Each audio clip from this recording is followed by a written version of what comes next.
Hi, welcome back to my channel. ഇന്നൊരു ബോട്ടിലായിട്ടാണ് ഞാൻ റിന്നിൻ്റെ ഒരു പഴയ ബോട്ടിലാണ് എടുത്തിരിക്കുന്നത്. അതിൻ്റെ മുകളിലുള്ള റാപ്പർ ഞാൻ റിമൂവ് ചെയ്യുകയാണ്. അടിയിലൊരു വൈറ്റ് കളറിലുള്ള ബോട്ടിലാണ് എനിക്ക് കിട്ടിയിട്ടുള്ളത്. അപ്പോൾ ഇതിൽ ഞാൻ കാർഡ്ബോർഡ് വെച്ചിട്ടാണ് ഒരു ഡിസൈൻ ഇന്ന് ചെയ്യാൻ പോകുന്നത്. അപ്പോൾ നമ്മുടെ പഴയ വീട്ടിലുള്ള പഴയ എന്തിൻ്റെങ്കിലും കാർഡ്ബോർഡ് ബോക്സുകളൊക്കെ കാണുമല്ലോ, അതേ ഉള്ള ഒരു ബോക്സ് എടുക്കുക. അതിൻ്റെ മുകളിലുള്ള ഒരു പോർഷൻ ഇതേപോലെ നിങ്ങൾ റിമൂവ് ചെയ്ത് കൊടുക്കുക. അപ്പോൾ ഈ സൈഡിൽ നിന്ന് റിമൂവ് ചെയ്യുകയാണെങ്കിൽ ഈസി ആയിട്ട് നമുക്ക് റിമൂവ് ചെയ്യാൻ പറ്റും. അതിനുശേഷം ഞാൻ 1 ഇഞ്ച് ലെങ്ത്തും 1 ഇഞ്ച് വിട്ടുമുള്ള ഒരു ചെറിയ സ്ക്വയർ ഷേപ്പിൽ അതിനെ കട്ട് ചെയ്തെടുക്കുകയാണ്. അപ്പോൾ നിങ്ങൾക്ക് അളവ് വേണമെങ്കിൽ അളന്ന് വെച്ച് ചെയ്യാം, ഇല്ലെങ്കിൽ ഏകദേശം ഒരു അളവിന് ചെയ്തെടുത്താൽ മതി. അപ്പോൾ ഞാൻ ഏകദേശം ഇത്രയും ഞാൻ എടുത്തിട്ടുണ്ട്. അപ്പോൾ ഇതിനെ ഞാൻ എന്താ ചെയ്യുന്നതെന്നറിയോ, അതിൻ്റെ സൈഡെല്ലാം ഒന്ന് റൗണ്ടാക്കി കൊടുക്കുകയാണ്. ആ സ്ക്വയറിൻ്റെ ആ ഒരു മൂല തിരിഞ്ഞ് വരുന്നിട്ടുള്ള ഭാഗം ഉണ്ടല്ലോ, അതിനെ മൊത്തം ഞാനൊന്ന് റൗണ്ടാക്കി കൊടുക്കുകയാണ്. നിങ്ങൾക്ക് സ്ക്വയറായിട്ട് വേണമെങ്കിലും ചെയ്യാം. ഞാനപ്പോൾ കുറച്ചുകൂടെ ഒരു വ്യത്യാസമായിട്ട് ചെയ്യാമെന്ന് കരുതിയിട്ട് ഒരു റൗണ്ടാക്കി കൊടുത്തിട്ടുണ്ട്. അപ്പോൾ എന്നിട്ട് ഇതേപോലെ ഒന്ന് ഹൊറിസോണ്ടലി വെച്ചാൽ ഒന്ന് വെർട്ടിക്കലി വരുന്ന രീതിയിൽ ഞാൻ അറേഞ്ച് ചെയ്യുകയാണ്. ഗ്ലൂ ഗൺ വെച്ചിട്ടാണ് ഒട്ടിച്ചു കൊടുക്കുന്നത്. നിങ്ങളുടെ കയ്യിൽ ഗ്ലൂ ഗൺ ഇല്ലെങ്കിൽ നിങ്ങൾക്ക് വൈറ്റ് ഗ്ലൂ അപ്ലൈ ചെയ്യാം, പക്ഷേ ഒട്ടിക്കിട്ടാൻ നല്ല പാടാണ്. പ്ലാസ്റ്റിക് ബോട്ടിലായതുകൊണ്ട് അതിൽ വളരെ നേരം എടുക്കും. അപ്പോൾ നിങ്ങൾക്ക് ക്ഷമയോടെ ചെയ്യാമെങ്കിൽ ഗ്ലൂ ഗൺ ഇല്ലെങ്കിലും കുഴപ്പമില്ല, നിങ്ങൾ ഇതേപോലെ വൈറ്റ് ഗ്ലൂ വെച്ചിട്ട് ഒട്ടിച്ചു കൊടുക്കുക. അപ്പോൾ ഞാൻ ഏകദേശം ഇതിൻ്റെ 2 സൈഡും ഒട്ടിച്ചെടുത്തിട്ടുണ്ട്. ഇതേപോലെ ഇതിൻ്റെ ഈ സൈഡ് വരുന്നുണ്ടല്ലോ, 2 ചെറിയ സൈഡുകൾ, അവിടെ ഞാൻ ഇതേപോലെയുള്ള സ്ക്വയർ പീസസ് ആണ് ഇതുപോലെ വെച്ച് കൊടുക്കാൻ പോകുന്നത്. കുറച്ചുകൂടെ സൈസ് കുറച്ചിട്ട് ഞാൻ അതിനെ ഇതേപോലെ ചെയ്തെടുക്കുകയാണ്. അപ്പോൾ ഇത് 1 ഇഞ്ച് നീളം വീതിയിലല്ല, കുറച്ചുകൂടെ സൈസ് ഒന്ന് കുറച്ച് കൊടുത്തിട്ടുണ്ട്. ഇപ്പം ബോട്ടിലിൻ്റെ എല്ലാ സൈഡും തന്നെ ഞാൻ ഏകദേശം കംപ്ലീറ്റ് ചെയ്തിട്ടുണ്ട്. മുകളിലത്തെ പോർഷൻ ചെയ്യാൻ വേണ്ടി ഞാൻ ഇതേപോലെ ഒരു ചെറിയ പീസ് കട്ട് ചെയ്തെടുത്തിട്ടുണ്ട്. അതിൻ്റെ 2 വശത്തുമുള്ള ഓരോ പീസ് വെച്ച് ഞാൻ ഇളക്കി മാറ്റിയിട്ടുണ്ട്. അതിൻ്റെ ഒരു മുകളിലൊരു കോട്ടിങ് വരുമല്ലോ, അതിൻ്റെ 2 സൈഡിലുള്ളത് ഞാൻ റിമൂവ് ചെയ്തിട്ടുണ്ട്, കുറച്ച് ഫ്ലെക്സിബിളായിട്ട് കിട്ടാൻ വേണ്ടി. ഇനി ഞാനിതിന് ഫുള്ളായിട്ട് ബ്ലാക്ക് കളർ അക്രിലിക് പെയിൻ്റാണ് ചെയ്ത് കൊടുക്കുന്നത്. അപ്പോൾ നിങ്ങൾക്കിത് ബ്ലാക്ക് കളർ വേണ്ടെങ്കിൽ മറ്റെന്തെങ്കിലുമൊക്കെ കളർ നമുക്ക് ഇഷ്ടമുള്ളത് ചെയ്ത് കൊടുക്കാം. നമ്മൾ ഈ ബ്ലാക്ക് കളർ കൊടുക്കുന്നതിനുള്ള ഗുണമെന്ന് വെച്ചാൽ നമുക്ക് ഇതിനെ ഒരു ആൻറ്റിക് ലുക്കാക്കി എടുക്കാൻ പറ്റും. പിന്നെ ഇത് ബ്ലാക്ക് കളർ അപ്ലൈ ചെയ്ത് കഴിയുമ്പോൾ തന്നെ നല്ലൊരു ഭംഗി കിട്ടുന്നുണ്ട്. അപ്പോൾ എനിക്കിഷ്ടം അങ്ങനെ ബ്ലാക്ക് കൊടുത്തെടുക്കുന്നതാണ്. അപ്പോൾ നിങ്ങൾക്ക് ഏതാണോ ഇഷ്ടം അത് നിങ്ങൾ ചെയ്യുക. പിന്നെ ശ്രദ്ധിക്കേണ്ടത്, ഇതിൻ്റെ ഇടയ്ക്ക് കുറച്ച് ഗ്യാപ്പ് വന്നിട്ടുണ്ട്, റൗണ്ടിൽ കട്ട് ചെയ്തത് കാരണം ഇടയ്ക്ക് ബോട്ടിൽസ് കുറച്ച് കാണുന്ന ഒരു ഇടമൊക്കെ ഉണ്ട്. അപ്പോൾ അങ്ങനെയുള്ളിടമൊക്കെ വളരെ കൃത്യമായിട്ട് ഒന്ന് ചരിച്ച് പിടിച്ചൊക്കെ നോക്കുമ്പോൾ നമുക്ക് അറിയാൻ പറ്റും. കാർഡ്ബോർഡ് നന്നായിട്ട് ഒട്ടാത്ത സൈഡിലൊക്കെ അകത്തൂടെ വൈറ്റ് കളർ കാണാൻ പറ്റും. അപ്പോൾ നിങ്ങൾ ആ സൈഡൊക്കെ നിങ്ങളൊന്ന് നന്നായിട്ട് തന്നെ അപ്ലൈ ചെയ്ത് കൊടുക്കാൻ ശ്രദ്ധിക്കുക. അതുപോലെ ഈ ചെറിയ സ്ട്രൈപ്സ് ഹൊറിസോണ്ടലിയും വെർട്ടിക്കലി ആയതുകൊണ്ട് അതിൽ അപ്ലൈ ചെയ്യുമ്പോൾ അത് ഹൊറിസോണ്ടലി ഉള്ളതിനെ ഹൊറിസോണ്ടലായിട്ട് ബ്രഷ് പിടിച്ചും വെർട്ടിക്കലായിട്ടുള്ളതിനെ വെർട്ടിക്കലി പിടിച്ചും ചെയ്യാൻ ശ്രദ്ധിക്കുക. ഇപ്പോൾ ഞാൻ ഏകദേശം ഫുള്ളായിട്ട് ഇത് ബ്ലാക്ക് കളർ കൊടുത്ത് എടുത്തിട്ടുണ്ട്. ഇനി ശ്രദ്ധിച്ച് നമ്മൾ സൈഡിലോട്ട് മാറ്റി ചരിച്ച് വെച്ച് നോക്കിയാൽ അറിയാൻ പറ്റും. സൈഡിൽ നിന്നോ താഴെ നിന്നോ ഒക്കെ നോക്കിയാൽ അറിയാൻ പറ്റും നമുക്ക് എവിടെയെങ്കിലുമൊക്കെ ഫിനിഷിങ് ഇല്ലാതെ ഉണ്ടോ എന്നുള്ളത് അറിയാൻ പറ്റും. ഇപ്പോൾ ഈ ബ്ലാക്ക് കളർ കൊടുത്തപ്പോൾ തന്നെ നല്ല ഭംഗിയുണ്ട്. വേറെ ഒന്നും ചെയ്യാണ്ട് ബ്ലാക്ക് കളറിൽ തന്നെ വെച്ചാലും അതിന് വേറൊരു ഭംഗിയുണ്ട്. പക്ഷേ ബ്ലാക്ക് കളർ എല്ലാവർക്കും അത്ര ഇഷ്ടമാവില്ലല്ലോ. അപ്പോൾ നിങ്ങൾക്ക് വേണമെങ്കിൽ ഇതിൽ ഗോൾഡൻ കളർ മാത്രം മെറ്റാലിക് പെയിൻറ്റ് ടച്ച് ചെയ്തിട്ട് ഒരു ആൻറ്റിക് ലുക്ക് അല്ലെങ്കിൽ കോപ്പർ കളർ വെച്ചിട്ട് ഒരു ആൻറ്റിക് ലുക്ക് ഉണ്ടാക്കിയെടുക്കാൻ പറ്റും.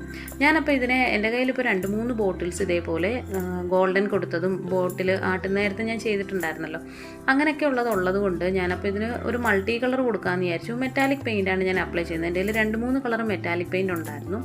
അപ്പോൾ ഞാൻ എൻ്റെ കയ്യിലുള്ള മെറ്റാലിക് പെയിൻറ്റിനെ വിരൽ വെച്ചിട്ട് തന്നെ ഇതേപോലെ കയ്യിൽ തന്നെ എടുത്തിട്ട് ഒന്ന് അപ്ലൈ ചെയ്ത് കൊടുക്കുകയാണ്. നമ്മളിങ്ങനെ അപ്ലൈ ചെയ്യുന്ന സമയത്ത് ആ ഒരു വെർട്ടിക്കൽ ലൈൻസ് ഹൊറിസോണ്ടൽ ലൈൻസ് ഉണ്ടല്ലോ, ആ ലൈൻസിൻ്റെ മുകളിൽ മാത്രമായിട്ട് ഇതേപോലെ കിട്ടും. നമ്മൾ അപ്ലൈ ചെയ്യുന്ന സമയത്ത് ഒന്ന് ശ്രദ്ധിച്ച് അപ്ലൈ ചെയ്താൽ മതി.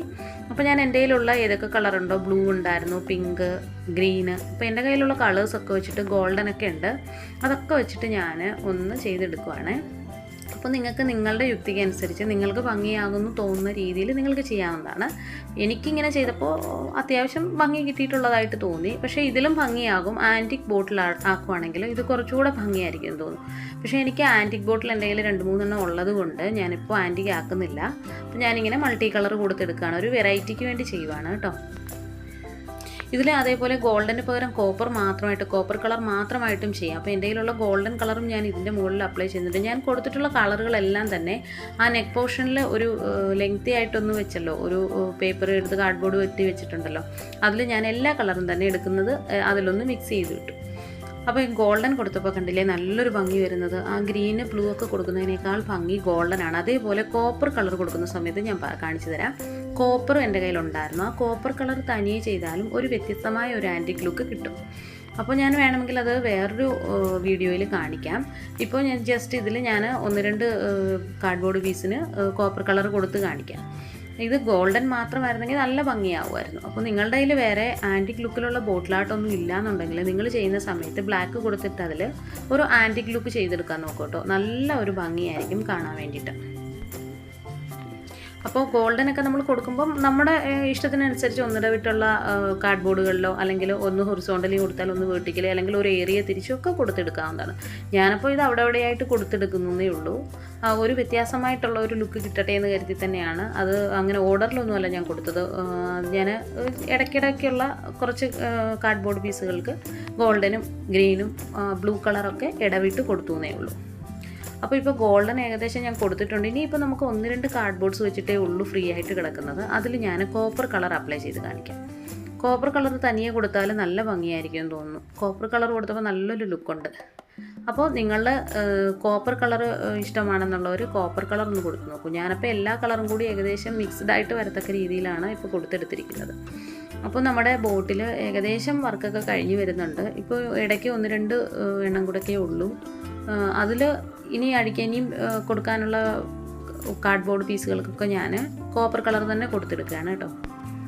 പിന്നെ നമ്മൾ ഇതിൽ ശ്രദ്ധിക്കേണ്ടുന്ന ഒരു കാര്യം എന്താണെന്ന് വെച്ചാൽ, നമ്മൾ ഈ സ്ട്രൈപ്സ് ഉണ്ടല്ലോ, താഴേക്ക് മുകളിലേക്കുള്ള സ്ട്രൈപ്സിൽ നമ്മൾ കൈ വെച്ചിട്ട് മെറ്റാലിക് കളർ അപ്ലൈ ചെയ്യുമ്പോൾ അതിൻ്റെ ഇടയ്ക്കോട്ടുള്ള ആ ബ്ലാക്കിലോട്ട് ആകാതെ ശ്രദ്ധിക്കുക. അപ്പോൾ കയ്യിൽ ഒരുപാട് പെയിൻറ്റ് എടുക്കുകയാണെന്നുണ്ടെങ്കിൽ അതിനിടയ്ക്കോട്ടും ആയി പോകുന്നുണ്ട്. ഇപ്പോൾ ഞാൻ ചെയ്തിട്ടുള്ള ചില വർക്കുകൾ നിങ്ങളൊന്ന് നോക്കിയാൽ അറിയാൻ പറ്റും. അതിൻ്റെ ഇടയ്ക്കുള്ള ആ ബ്ലാക്കിലോട്ടും കൂടെ കുഴിഞ്ഞു കിടക്കുന്ന ആ ഭാഗത്തോട്ടും കൂടെ ആ കളർ പോകുന്നുണ്ട്. അങ്ങനെ വരുമ്പോൾ അതിനൊരു വൃത്തിക്കുറവ് നമുക്ക് ഫീൽ ചെയ്യുന്നുണ്ട്. പിന്നെ ഞാനിത് ബോട്ടിലായിട്ട് തന്നെ വെക്കാനാണെങ്കിൽ നമുക്കിതുപോലെ നെക്കിൽ എന്തെങ്കിലും ത്രെഡ് ചുറ്റിയോ അല്ലെങ്കിൽ കളർ കൊടുത്തോ എടുക്കാം. ഞാനിത് ഫ്ലവർ വേസ് ആയിട്ടാണ് യൂസ് ചെയ്യാൻ പോകുന്നത്. ഇപ്പം ഞാനിതിനെ ഉണങ്ങിയെടുത്തിട്ടുണ്ട്. ഉണങ്ങിയെടുത്തതിന് ശേഷം ഞാനിതിൽ വാർണിഷ് അപ്ലൈ ചെയ്യുകയാണേ. അപ്പോൾ നമ്മൾ കാർഡ്ബോർഡ് വെച്ച് ചെയ്തിട്ടുള്ളതായതുകൊണ്ട് നമ്മൾ എന്തായാലും ഇങ്ങനെ ഒരു വർക്ക് ചെയ്യുമ്പോൾ അതിൽ വാർണിഷ് അപ്ലൈ ചെയ്ത് വെച്ചാൽ കുറേ കാലം കേടുകൂടാതെ ഇരിക്കും. അപ്പോൾ നമുക്ക് പൊടിയൊക്കെ അടിക്കണമെങ്കിൽ ജസ്റ്റ് ഒരു നനഞ്ഞ തുണി വെച്ചിട്ട് ഒന്ന് തുടച്ചു കൊടുക്കുകയൊക്കെ ചെയ്യാം. മറ്റേ കാർഡ്ബോർഡ് നമ്മൾ പെയിൻ്റ് അടിച്ച് വെച്ചിരിക്കുന്നതാണെങ്കിൽ പൊടിയൊക്കെ പിടിച്ചൊന്ന് തുടയ്ക്കുകയാണെങ്കിൽ ഡാമേജ് ആവാനുള്ള ചാൻസ് ഉണ്ട്. അപ്പോൾ ഞാൻ വാർണിഷ് അപ്ലൈ ചെയ്യുന്ന സമയത്തും ശ്രദ്ധിച്ച് സ്ട്രൈപ്സൊക്കെ ഹൊറിസോണ്ടലിയും വെർട്ടിക്കലിയും ഉള്ളതിന് അതേ രീതിയിൽ തന്നെ അതിൻ്റെ ഇടയിലുള്ള സ്പേസിലെല്ലാം വാർണിഷ് വരാൻ ഞാൻ പ്രത്യേകമായിട്ട് ശ്രദ്ധിച്ചിട്ടുണ്ട്. അപ്പോൾ ഇത്രയേ ഉള്ളൂ വർക്ക്. ഇത് ഏകദേശം ഒരു 6 hours വെച്ചിട്ട് ട്രൈ ആക്കി എടുക്കണം. ഇപ്പോൾ എൻ്റെ ബോട്ടിൽ ഡ്രൈ ആയി വന്നിട്ടുണ്ട്. അപ്പോൾ ഇതാണ് നമ്മളുടെ ഇന്നത്തെ ബോട്ടിൽ ആർട്ട്. വളരെ സിമ്പിളാണ്, ബിഗിനേഴ്സിനൊക്കെ വളരെ കോൺഫിഡൻ്റ് ആയിട്ട് ചെയ്യാൻ പറ്റുന്നതാണ്. അപ്പോൾ ഞാനൊരു ഫ്ലവർ ഇതിൽ വെച്ച് കൊടുത്തിട്ടുണ്ട്. ഒരു ഫ്ലവർ വേസ് ആയിട്ട് വെച്ചപ്പോഴും അതിന് നല്ല ഭംഗിയുണ്ട്. അപ്പോൾ എൻ്റെ ചാനൽ സബ്സ്ക്രൈബ് ചെയ്യാത്തവരുണ്ടെങ്കിൽ ഓടിപ്പോയി സബ്സ്ക്രൈബ് ചെയ്യുക. അപ്പോൾ അടുത്ത വീഡിയോയുമായിട്ട് ഉടനെ കാണാം.